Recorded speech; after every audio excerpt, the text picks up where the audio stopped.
আজি আমাৰ পিয়াজবাৰী আয়ুষ্মান আৰোগ্য মন্দিৰৰ সকলোবোৰ স্বাস্থ্যকৰ্মী বানিয়ামাৰী পাটপুৰত উপস্থিত হৈ ইউনিভাৰ্চেল হেল্থ স্ক্ৰিনিং কেম্প কৰা হয় আৰু আমাৰ ইয়াত উপস্থিত থকা সকলোবোৰ 30 বছৰৰ ওপৰৰ মানুহক NCD স্ক্ৰিনিং কৰা হয় আৰু ইয়াত উপস্থিত থকা জ্বৰত ভুগি থকা ৰোগীসকলক আমি ব্লাড স্লাইড লোৱা হয় আৰু সিকেল সেল ডিজিজৰ ওপৰত স্ক্ৰিনিং কেম্প কৰা হয়।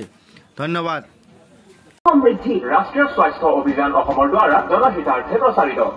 বোলো বিয়া হ'ল যেতিয়া ঘৰখনত সোনকালে কেঁচুৱাৰ কলকলনি শুনিব বৃদ্ধি কৰা উচিত আৰু তাৰ বাবে বিশেষ পৰিয়াল পৰিকল্পনা অভিযানত আপোনাৰ নিকটৱৰ্তী চৰকাৰী চিকিৎসালয়লৈ আহি পৰিয়াল পৰিকল্পনাৰ বিনামূলীয়া পদ্ধতিসমূহ আৰু ইয়াৰ সঠিক ব্যৱহাৰৰ বিষয়ে উপযুক্ত জ্ঞান আহৰণ কৰক। পৰিয়াল পৰিকল্পনাৰ পদ্ধতি গ্ৰহণ কৰা হিতাধিকাৰী আৰু প্ৰেৰণাদাতা উভয়ে অনুপ্ৰেৰণামূলক মাননি লাভ কৰিব। পৰিয়াল পৰিকল্পনাৰ অস্থায়ী পদ্ধতিসমূহ হৈছে নিৰোধ গৰ্ভনিৰোধক বেজী, গৰ্ভনিৰোধক গড়ি, IUCD, PPIUCD, PAIUCD। লগতে পৰিয়াল পৰিকল্পনাৰ স্থায়ী পদ্ধতিসমূহ হৈছে পুৰুষৰ বাবে NSV, মহিলাৰ বাবে LS মিনিলেভ বা PPS। অস্থায়ী পদ্ধতি গ্ৰহণ কৰা সকলে প্ৰতিটো পালিৰ বাবদ সম্পত্তি পৰিয়ালৰ